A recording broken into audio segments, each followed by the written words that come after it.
देख रहे हैं नेशन न्यूज 10 और आपके साथ मैं हूं ईशा खान। चलिए बुलेटिन की शुरुआत करते हैं बड़ी खबर के साथ। आज जिला अधिकारी मेधा रूपम और पुलिस अधीक्षक दीपक भूकर गंगा कार्तिक पूर्णिमा स्नान मेले में के सफल आयोजन के लिए मेले में लगाए गए जोनल और सेक्टर मजिस्ट्रेटों के साथ मेला स्थल पर बैठक कर रहे थे। बैठक में जिलाधिकारी ने कहा कि जिस जोनल और सेक्टर मजिस्ट्रेट की ड्यूटी जहां पर लगाई गई है वे वहीं तैनात रहें और निरंतर घाटों का भी निरीक्षण करते रहें। मेले में आने वाले श्रद्धालुओं को किसी भी प्रकार की असुविधा न हो, इसका विशेष तौर पर ध्यान रखा जाए। मेले में जहां जहां भी संकेत चिन्ह लगाए जाने हैं वहां पर बैरिकेडिंग की जानी है, वे समय से पूरा करा दिया जाए।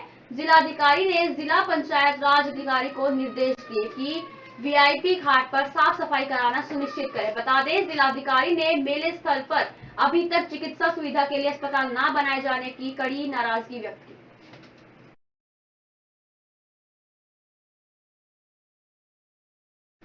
खबर हापुड़ से, जहां एक किसान के खेत में 25 फुट लंबा विशालकाय अजगर निकला, जिससे गांव में हड़कंप मच गया। अजगर को देखने के लिए वहां भारी भीड़ जमा हो गई। ग्रामीणों ने कड़ी मशक्कत के बाद वन विभाग की मदद से अजगर को पकड़ जंगल में छोड़ दिया।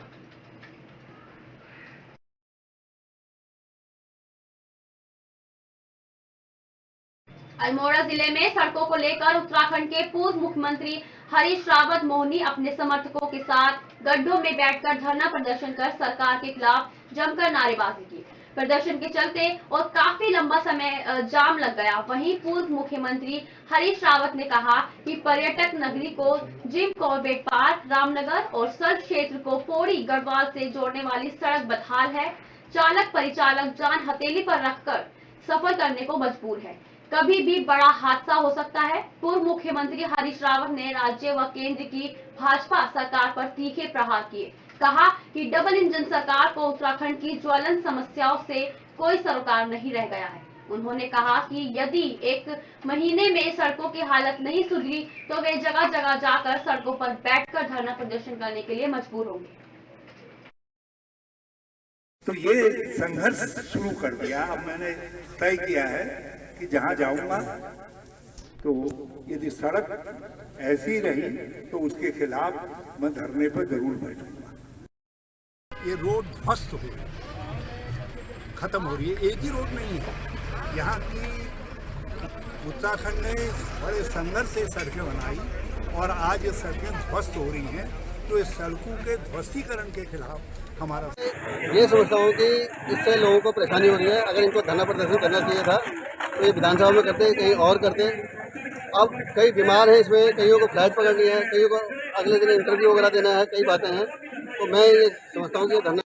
खबर फरीदाबाद से है, जहां सब्जी मंडी के आड़ती ने विरोध प्रदर्शन जताते हुए मंडी सेक्रेटरी और प्रशासन के खिलाफ जोरदार विरोध प्रदर्शन किया। उन्होंने कहा, जब से उन्होंने ये दुकान अलॉट हुई है, जब से अब तक इनमें मूलभूत सुविधाओं को लेकर वंचित है। बता दें, पिछले 1 साल से सीवरेज के लिए पाइपलाइन तो डाली गई है, लेकिन उनका कनेक्शन नहीं हो पाया, जिसको लेकर वे कई बार उच्च अधिकारी तक शिकायत दे चुके हैं। उसके बाद भी अभी तक यहाँ पर सीवर और पानी का पीने का पानी सुविधा मुहैया नहीं कराई गई है। उसके बाद भी उनकी किसी भी समस्या का अभी तक कोई समाधान नहीं हुआ और अधिकारी आश्वासन देते हैं कि जल्द ही इन सब समस्या को दूर कर दिया जाएगा, जिसको लेकर सभी आरती नाराज हैं और सेक्रेटरी और सरकार के खिलाफ जमकर विरोध प्रदर्शन कर रहे हैं। हमारी सीवरेज लाइन है और ना ही हम पे पानी की पीने की व्यवस्था है, ना ही कोई लाइट है, ना ही कोई सफाई से संबंधित कोई काम इस मंडी के अंदर हो रहा है, जिसके बारे में जो स्थानीय अधिकारी हैं उनको समय समय के अनुसार एप्लीकेशन दे के उनको जागरूक करते रहते हैं। अभी यही देख लो, फिलहाल हाल तुम्हें 24 नवंबर 2021 की खुदी हुई है, जिसमें आज तक भी सीवरेज के कनेक्शन नहीं हुए हैं, ना ही इनमें लाइन डाली गई है, सिर्फ ना ही इनके वो बनाए गए मैन होल। पाइप डाल दिए हैं लेकिन मैन होल बने नहीं है। जी देखिए, जो भी आरोप हैं बिल्कुल नाजायज़ हैं, इनमें कोई तथ्य नहीं है। पूरी मंडी में जो भी सुविधाएं सबके लिए हैं, 13 आड़तियों के लिए अलग से तो मैं सुविधाएं ख़त्म नहीं कर सकता। जो पूरी मंडी काम कर रही है, पूरी मंडी को सुविधाएं मिल रही है, उनको शिकायत नहीं, तो 13 आदमियों को अलग से क्या शिकायत है। रही बात सफाई की, तो सफाई का तो ये है जी कि रूटीन में रोज़ होती है सफाई और रोज़ कूड़ा भी बाहर निकलता है, लेकिन एक बार ही सफाई होगी, पूरा दिन तक नहीं हम लगातार झाड़ू चलवा सकते हैं वहाँ पर।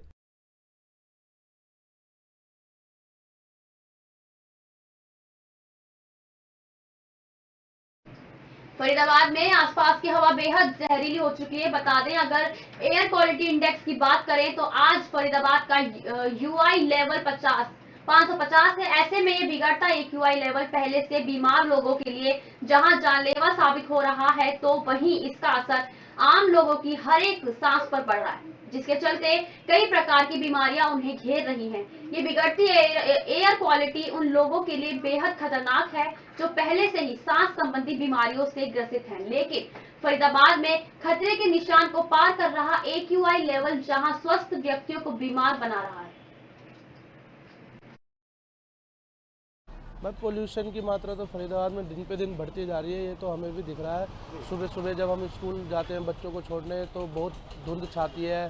ये सब कारण बड़ी बड़ी कंपनियों की चिमनी से है। इस वजह से ज़्यादा पोल्यूशन हो रहा है फरीदाबाद में। सरकार को इन चीज़ों पे ध्यान देना चाहिए, पोल्यूशन विभाग को ध्यान देना चाहिए कि पोल्यूशन ना हो और कंपनियों पे सख्त से सख्त कार्रवाई करी जाए। जो बहुत परेशानी हो रही है, बड़े बुजुर्गों को सांस लेने में, आँखों में जलन हो रही है, खांसी आ रही है लोगों को। मौसम वैसे भी जो है सर्दी जुकाम का चल रहा है, इससे कफ जमा हो रहा है। बच्चों को स्कूल छोड़ने जाते हैं, मास्क लगा के जाते हैं तो सांस नहीं ले सकते। स्मोक की वजह से बेसिकली बच्चों में ज़्यादातर जो परेशानी आ रही है वो सांस से रिलेटेड जो बीमारियां हैं उनकी आ रही है। खांसी, जुकाम होना, नाक बहना, नाक की एलर्जी होना और किसी को सांस लेने में दिक्कत होना। फरीदाबाद में शादियों का सीजन शुरू होने वाला है और दुकानदार उम्मीदें लगाए बैठे हैं इस सीजन में हमारा व्यापार काफी सही हो सकता है।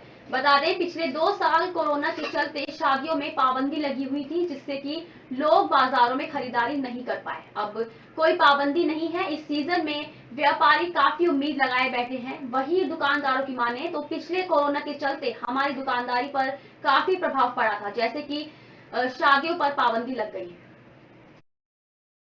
देखो, पीछे कोरोना काल गया है, बहुत मंदा गया है। 2 साल हमने बड़ी उससे काटे हैं। जो भी शादियां हुई हैं कोरोना काल में हुई हैं पीछे, उनमें व्यापार में बिल्कुल भी असर नहीं हुआ। बड़ी सादगी से शादियां हुई हैं और जो अब है, अब हमें पूरी उम्मीद है कि इस बार सीज़न हमारा काफ़ी हद तक ठीक जाएगा। कोरोना के टाइम पे मतलब बहुत डाउन रहा था और बहुत परेशानी हम लोगों ने भी झेली है, कस्टमरों ने भी झेली है। अब साइज देखते हैं कि कैसा काम चलेगा। होगा नवंबर में सर्दियों का भी सीजन हो जाता है, जिसकी वजह से शादी ब्याह में कस्टमर मार्केट में जाके 4 गुना ज़्यादा आता है। पहले तो इतनी दिक्कत थी, जो वर्कर काम कर रहे हैं उनकी सैलरी भी नहीं मिल पाती थी। मजबूरी में जाके आदमी वर्कर को हटा भी नहीं सकते। नुकसान तो जी सबका हुआ है, पूरे देश का हुआ है, गरीबों को ज़्यादा हुआ है, बाकी अमीरों। फरीदाबाद में सरकारी स्कूलों के बाहर जमा ओवरफ्लो सीवर का पानी बहुत बड़ी समस्या बन गया है, जिसके चलते मक्खी, मच्छर और बदबू से स्कूली छात्रों को स्कूल आने में परेशानी होती है। वहीं इस गंदगी के माहौल में वे अपनी पढ़ाई भी पूरी तरह से नहीं कर पा रहे हैं। स्कूल प्रशासन द्वारा मौखिक और लिखित शिकायतों के अलावा मेल भी समय समय पर नगर निगम को अवगत कराया गया है, लेकिन समस्या का स्थायी समाधान आज तक नहीं निकला, जिससे छात्रों को मक्खी मच्छरों के चलते परेशानियां पैदा हो रही हैं और वे बीमार भी हो रहे हैं। मौखिक तौर पे, लिखित तौर पे मेल से पार्षद जी को भी बताया है, पार्षद सर को, जसवंत सिंह जी को, और उसके साथ साथ नगर निगम में भी हमने मेल करी है इसके बारे में कि ये सीवर का जो पानी है बाहर रहता है और बच्चों को आने जाने में भी परेशानी होती है। उसका उन्होंने समाधान भी किया, निकलवाया पानी, लेकिन फिर ओवरफ्लो होके फिर पानी भर जाता है बार बार।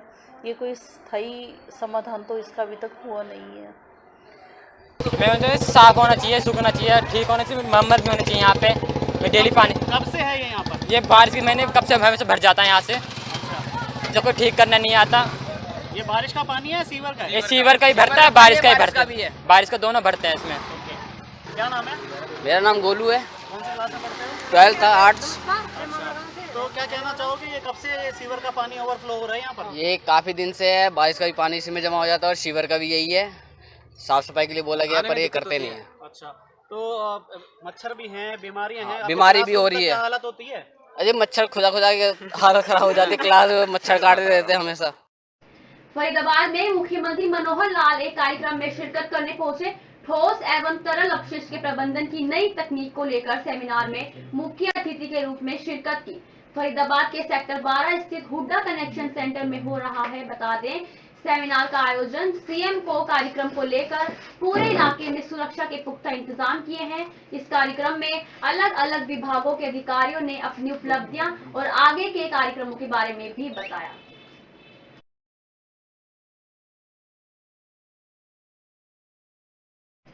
शिवपुरी में विधायक वीरेंद्र रघुवंशी और उनके पीए और 3 अन्य समर्थकों पर डॉक्टर प्रोटेक्शन एक्ट की धाराओं में केस दर्ज करने को लेकर मेडिकल कॉलेज के जूनियर डॉक्टर हड़ताल पर चले गए। बता दें, जूनियर डॉक्टरों ने पीड़ित डॉक्टर को इंसाफ दिलाने की मांग को लेकर जोरदार प्रदर्शन किया। इस दौरान जूनियर डॉक्टरों ने वी वांट जस्टिस और अस्पताल में राजनीति नहीं चलेगी के नारे लगाए। बता दें, जूनियर डॉक्टरों के हड़ताल पर जाने से मेडिकल कॉलेज की ओपीडी बंद हो गई, जिससे मरीजों को काफी परेशानियों का सामना करना पड़ रहा है।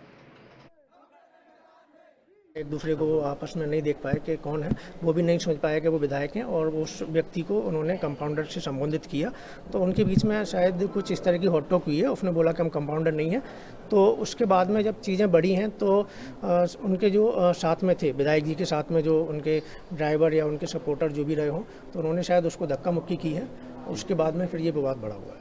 वाला इशू कहाँ रह जाता है? सर, एक बात बताइए, अगर आज मैं किसी को थप्पड़ मार दूं और फिर सबके सामने माफ़ी मांगूं, इज इट फाइन? आप मान लेंगे ओके है? नहीं सर, प्रॉब्लम ये नहीं है उसने मेरे जूनियर को थप्पड़ नहीं मारा है, उन्होंने डॉक्टर फ्रेटर्निटी को थप्पड़ मारा है, जिनमें ही आप थोड़ी टाइम पहले का उनका वीडियो मेरे पास आया है, आई थिंक आज सुबह का है या कल शाम का है। उन्होंने बेवजह डॉक्टर्स के ऊपर अननेसेसरी ये तक कमेंट कर दिया कि पेशेंट्स को डॉक्टर्स ने कोविड में मारा है। तो भैया मत आओ यार, डॉक्टर मारने के लिए तो आप हॉस्पिटल आए क्यों? तो बक्सर में एक ओपन मीटिंग का आयोजन ग्राम प्रधान द्वारा रखा गया। पंचायत में पहुंचे ग्राम विकास अधिकारी व खंड विकास अधिकारी को देख ग्रामीणों का पारा चढ़ गया और ओपन मीटिंग में ही ग्रामीणों ने ग्राम विकास अधिकारी अंकित राठी व कार्य प्रभारी राजपाल पर पंचायत में आए नालियों की साफ सफाई के नाम पर 50,000 रुपए की धनराशि को डकारने का आरोप लगाया। प्रधान ईसिम सिंह ने बताया कि गांव में नालियों की सफाई के लिए आई 50,000 की धनराशि को पंचायत सेक्रेटरी व कार्य प्रभारी राज्यपाल व पवन बीडीओ खुद ही हड़प गए, जबकि कोरोना काल में ये धनराशि इन अधिकारियों को मिली थी, लेकिन आज तक कोई भी सफाई व्यवस्था गांव में नहीं हो पाई। अब पंचायत में पिछले 5 वर्षों व 2 सालों कोरोना काल में रहे प्रशासकों के कार्यक्रम को लेकर ग्रामीण हाईकोर्ट का खटखटाएंगे दरवाजा। सफाई तो आपके सामने जी, सफाई तो कुछ भी नहीं हुई। 2 साल प्रशासन नाम के रहे और बना जो पैसा बंदर बांट करा, दिखा का कागजों मकाम तो पैसा पी गए। अब यहाँ तो ना तो प्रशासन ने काम करवाया, नाली को साफ सफाई करवाई, हमारी नाली जब से बनी साफ भी नहीं हुई। आपके सामने चेक कर लो, ना पूर्व प्रधान ने करवाई ना प्रशासन ने करवाई, और पैसा को बंदर बांटी हो गया जी। निकालिए 4 महीने हो गए, मेरी बहुत जो है रामपाल से इस पर रामपाल वो घर के 8 कार कहाँ था रही मनरेगा खाएगा सारी इस्माइलपुर की हो 5 साल की, और 50,000 रुपये बीडीसी वालों को मिले थे इस हफ्ते में, मैं काट कर खाएगा। 4 महीने हो गए कोई काम नहीं हुआ, गांव में सड़ान मिचरी। मेरी बहुत जूझ हुई आज। अच्छा जी, फिर इसने हाथ जोड़ कर माफ़ी मांगी, कहने लगा जिनको मैं काम करवा रहा, क्यों करवा रहा तो काम अपने? तो क्या जांच होनी चाहिए इसकी? हाँ, जांच ईमानदारी मतलब ऐसे आदमी भीतर जाने चाहिए जो सच्चाई है, सच्चाई को निकल ले, पैसे को निकल ले, सरकार को बदनाम कर रहे हैं ये। आज के लिए बस इतना ही। देखते रहिए नेशन न्यूज़ 10।